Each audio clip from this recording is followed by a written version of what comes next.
তোমালোকৰ যিটো দ্বিতীয় গোট পৰীক্ষা অৰ্থাৎ ছেকেণ্ড ইউনিট টেষ্ট 2025-26 বিষয় ছ'চিয়েল সায়েন্সৰ এখন কুৱেশ্যন পেপাৰ আলোচনা কৰিম ক্লাছ 8ৰ। ফুল মাৰ্কছ থাকে 50 আৰু সময় থাকে 2 ঘণ্টা। চ' ক্লাছ 8ৰ আমি অনলাইন ক্লাছ কৰি আছোঁ। গতিকে কোনো ছাত্ৰ ছাত্ৰীয়ে যদি অনলাইন ক্লাছত জইন হ'ব বিচাৰে হ'ব পাৰিব। এইটো এটা ডাঙৰ অফাৰ, বিগ অফাৰ। মাত্ৰ 100 টকা পে'মেণ্ট কৰিলেই তোমালোকে বছৰেকীয়া পৰীক্ষালৈকে পঢ়িব পাৰিবা, য'ত আমি মাহিলী 100 টকা লওঁ, 99 টকা মাহিলী 100 টকা প্ৰায় লওঁ। এতিয়া তোমালোকে বছৰেকীয়া পৰীক্ষালৈকে 100 টকাত পাবা। গতিকে যিসকল ছাত্ৰ ছাত্ৰীয়ে জইন হ'ব বিচাৰে, মেথছ, ছায়েন্স, ছ'চিয়েল ছায়েন্স আৰু ইংলিছ গ্ৰামাৰ 4টা বিষয় তোমালোকে পঢ়িব পাৰিবা। সোনকালে SMS কৰি জইন হ'বা, কাৰণ চিটৰ সংখ্যা একেবাৰে কম। ঠিক আছে, আমি চিট ইমান নাৰাখোঁ, কেইটামান চিট বাকী আছে। গতিকে 10, 20, 30টামান চিট বাকী আছে। গতিকে সেই 30টামান চিট খালী ফুল হ'লে আমি ক্লাছ গ্ৰুপত জইন নলওঁ। কিয় নলওঁ? কাৰণ পৰীক্ষা পাতত আমাৰ অসুবিধা হৈ পৰে। যিসকল জইন হ'ব বিচাৰিছে সোনকালে SMS কৰি জইন হৈ ল'বা। ঠিক আছে, তোমালোকে ভাবিছা যদি পিছত ল'ম, তেতিয়াহ'লে কিন্তু বেয়া নাপাব, আমি কভাৰ হৈ যাব। এতিয়া প্ৰথম প্ৰশ্নটো আছে শুদ্ধ অৰ্থটো বাছি উলিওৱা, য'ত এটাত 1 নম্বৰকে 10টা আছে 10 নম্বৰ।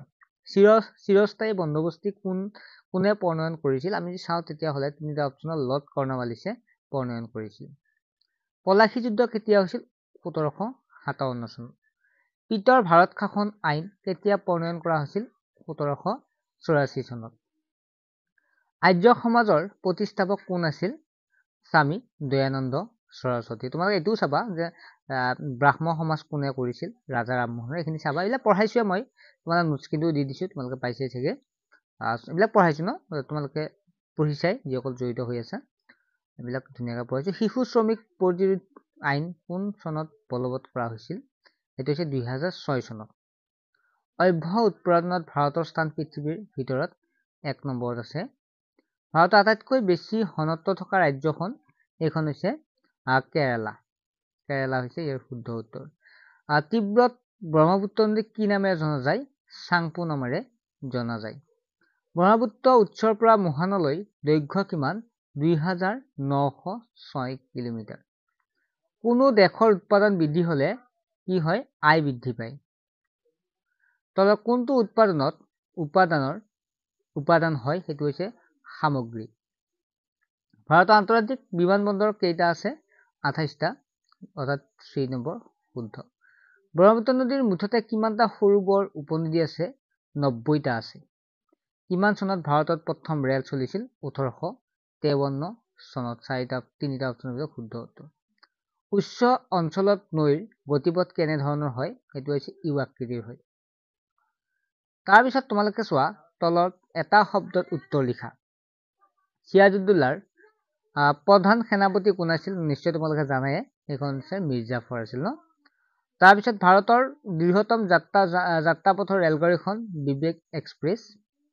কোন দেশত প্ৰথমে মৌলিক অধিকাৰ ধাৰণা জন্ম হৈছিল? এইটো চাবাচোন তোমালোকে, মানে অলপ কনফিউজ হৈ আছে। মই কিতাপখন জাষ্ট কুৱেশ্যন পেপাৰখনে আলোচনা কৰিছোঁ।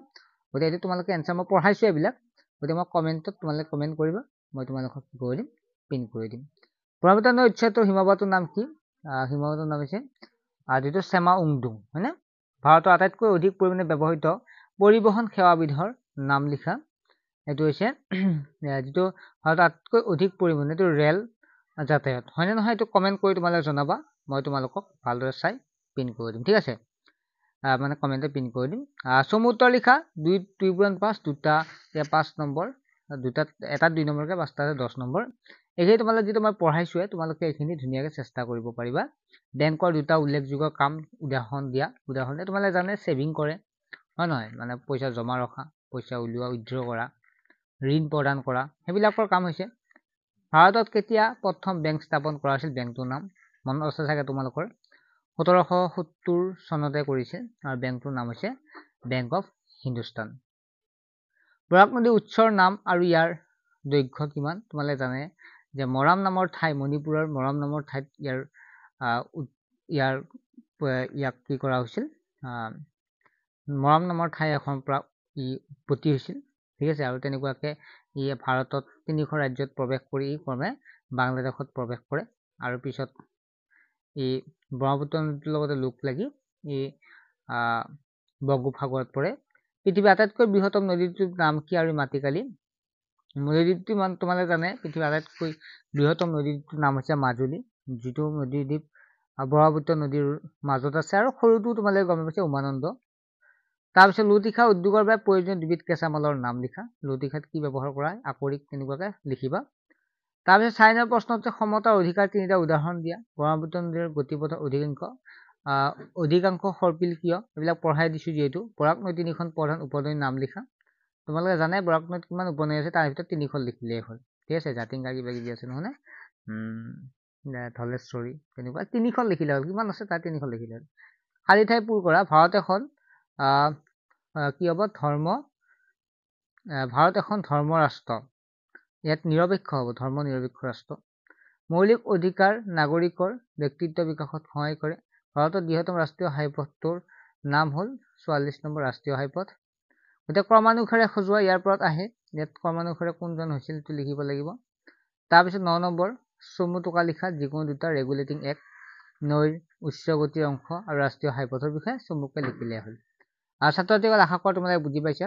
মই আটাইখিনি এনচাৰ কৰিব গ'লে ভিডিঅ'টো বহুত দীঘলীয়া হ'ব, আৰু তোমালোকে জানাই যে পৰীক্ষাৰ প্ৰস্তুতি চলাই আছা, গতিকে এইখিনি একেবাৰে সহজ, সেইকাৰণে 1 নম্বৰে মই আটাইখিনিয়ে কৰি দিলোঁ।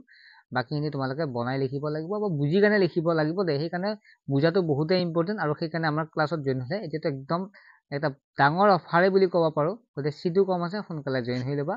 হোৱাটছএপ নম্বৰ দেখা পাইছে যে এই নম্বৰতে SMS কৰি দিবা তোমাৰ নাম, ক্লাছ আৰু ডিষ্ট্ৰিক্ট।